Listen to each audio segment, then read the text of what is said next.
மணப்பெண்ணின் பிரத்யேகமான திருமணம் விவாஹா தி சென்னை சில்க்ஸ். பாஜக நிர்வாகிகளுக்கு தேசிய அமைப்பு பொதுச் செயலாளர் பி.எல். சந்தோஷ் இன்று பல்வேறு அறிவுறுத்தல்களை வழங்கியிருக்கிறார். இன்று நடைபெற்ற இந்த ஆலோசனை கூட்டத்தில் நிர்வாகிகளிடம் இன்னும் 65 நாட்கள் தான் இருக்கு. ஏப்ரல் மாதம் தேர்தல் நடைபெற்றாலும் கூட முதல் கட்டத்திலேயே தமிழகத்தில் தேர்தல் நடத்தப்பட வாய்ப்பு இருப்பதாகவும் தேர்தலுக்கு தயாராக இருங்க அப்படின்னு தேசிய ஜனநாயக கூட்டணின்னு ஆட்சி தான் அமையும்னு தெரிவித்திருக்கிறார். சட்டமன்ற தேர்தலில் பாஜக அதிக தொகுதிகளில் போட்டியிட இருப்பதாகவும் போட்டி கடுமையாக இருக்கும்னு தொகுதி பொறுப்பாளர் மேலும் பொறுப்பிலிருந்து அண்ணாமலை விலகியது குறித்து இந்த கூட்டத்தில் விவாதிக்க வேண்டாம்னு பல விஷயங்களை குறிப்பிட்டிருக்கிறார் பி.எல். சந்தோஷ். தொடர்ந்து நம்முடன் பத்திரிகையாளர் டி.வி. சோமு அவர்கள் இணைந்திருக்கிறார்கள். வணக்கம் திரு டி.வி. சோமு. பார்த்திருப்பீங்க, பாஜக அதிக இடங்கள்ல போட்டியிடும்னு குறிப்பிட்டிருக்கிறார் சந்தோஷ். உங்களுடைய பார்வையை நீங்க பதிவு பண்ணலாம். இப்ப அதிக இடங்கள் அப்படிங்கிறதுக்கான அர்த்தம் என்ன அப்படிங்கிறது தான் ஒரு பெரிய கேள்வி. அதாவது தங்களுடைய வாக்கு வங்கிக்கு ஏற்ற இடங்கள்ல நின்னாங்கன்னா அது ஓகே, அது எந்த கட்சியாக இருந்தாலும். அதை மீறி அதிக இடங்கள் அப்படிங்கிறப்ப நிச்சயமா அந்த கூட்டணியில அந்த தொண்டர்கள்ட்ட ஒரு பெரிய ஒரு அதிருப்தி ஏற்படும்.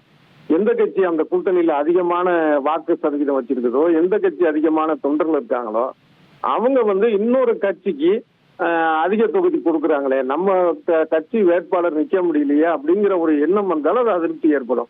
இப்ப காங்கிரஸ்ல பாத்தீங்கன்னா அந்த மாதிரி அதிருப்தி தான் பெருசா இருக்கு. 2014 4.3 தான் வாங்குறாங்க சதவீதம் தனித்து போட்டிக்கிட்டு. அவங்களுக்கு 25 அப்படிங்கிறதே அதிகம் அப்படிங்கிற மாதிரியான எண்ணங்கள் திமுக தொண்டர்கள்ட்ட நிர்வாகிகள்கிட்ட இருக்கிறத நம்ம பாக்குறோம். அதே போல இந்த பிஜேபி, அது எந்த கட்சி எந்த கூட்டணியா இருந்தாலும் சரி, இப்ப இங்க பிஜேபின்னு நம்ம எடுத்துக்குவோம், ஏன்னா அதான் இன்னைக்கு பேசியிருக்கிறாங்க. அவங்களும் அவங்களுடைய வாக்கு சதவீதத்தின் அடிப்படையில கேட்டாங்கன்னா நிச்சயமா அதுக்கான கூட்டணி இடஒதுக்கீடு பங்கிடுங்கிறது பிரச்சனை இருக்காது. அதை தாண்டி அவங்க கேட்டாங்க, அததான் அந்த அதிக தொகுதின்னு நம்ம ஒரு அர்த்தப்படுத்திக்கிற மாதிரி இருக்கு. அந்த மாதிரி நின்னாங்க அப்படின்னா நிச்சயமா அதிமுக தொண்டர்கள் அதை ஒரு பெரிய ஒரு வருத்தமா எடுத்துக்குவாங்க. அது கூட்டணிக்கு அது ஒரு பலவீனமாகும். அதனால அவங்களுக்கான ஒரு வாக்கு சதவீதம் என்ன அப்படிங்கிறத உத்தேசிச்சு அதுக்கேற்ற மாதிரியான தொகுதிகள் தணிக்கிறது தான் எந்த கூட்டணியாக இருந்தாலும் அது வெல்வதற்கான ஒரு வாய்ப்பாக அமையும். வாக்கு சதவீதம் அடிப்படையில் அப்ப கூடுதலா எந்தெந்த தொகுதிகளை பாஜக சார்பில் கேட்கறதுக்கான வாய்ப்புகள் அதிகமா இருக்கும்? இல்ல, அவங்க எப்பயுமே சில தொகுதிகள் குறி வச்சிருக்காங்களா. கடந்த காலத்திலே அவங்க சொல்றதான கோவை, கன்னியாகுமரி இந்த மாதிரியான சில தொகுதிகள் அவங்க சொல்லி இது பண்ணிட்டு பேசிட்டு இருப்பாங்க. அதை தான் அவங்க வலியுறுத்தி கேட்கக்கூடும். அந்த மாதிரியானது கேட்கறது ஒரு பிரச்சனையா இருக்காது. அதை அதிமுகவும் அதை விட்டு கொடுக்க வாய்ப்பு இருக்கு. ஏன்னா அவங்க பலமா இருக்கக்கூடிய தொகுதிகள் சில இதுல கேட்கறாங்க அப்படிங்கிறதுல அது ஒரு பிரச்சனையே ஆகாது. தொகுதி எண்ணிக்கை அப்படிங்கிறது தான். ஏன்னா தமிழ்நாட்டுல பாத்தீங்கன்னா அதிகமான வாக்கு சதவீதம் உள்ள கட்சிகள் அப்படின்னு பாத்தீங்கன்னா அதிமுக, திமுக 2 தான்.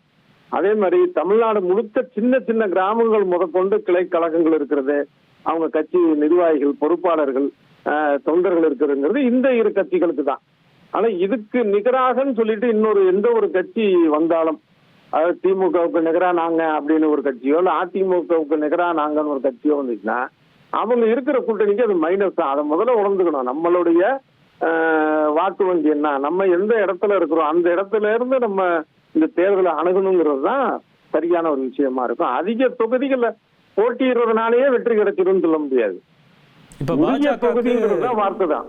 பாஜக அதிக தொகுதி அதிமுக ஒதுக்குன்னு எடுத்துட்டாலும் பிற கூட்டணி கட்சிகள் அதிக தொகுதிகளை கேட்காதுங்களா? அதனால அதிமுகவுக்கு வேற ஏதாவது சிக்கல்களோ வேற ஏதாவது வழிவகுக்குமா? இல்ல, எந்த கூட்டணியுமே அதிக தொகுதி ஒதுக்குறது எப்படி விரும்புவாங்க?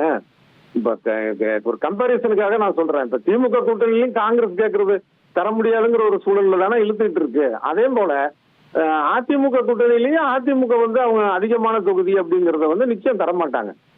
அது எல்லா கட்சிக்கும் உள்ளது தானே. அது நம்ம எங்க கட்சிக்கு இத்தனை சதவீதம் வாக்கு வங்கி இருக்கு, இத்தனை தொண்டர்கள் இருக்கிறாங்க, கட்சி கட்டமைப்பு கிராமத்து அளவுல இருக்கு, நாங்க ஏன் எங்களுடைய ஒரு தொகுதிகளை விட்டு தரணுங்கிற எண்ணம் இருக்குல்ல.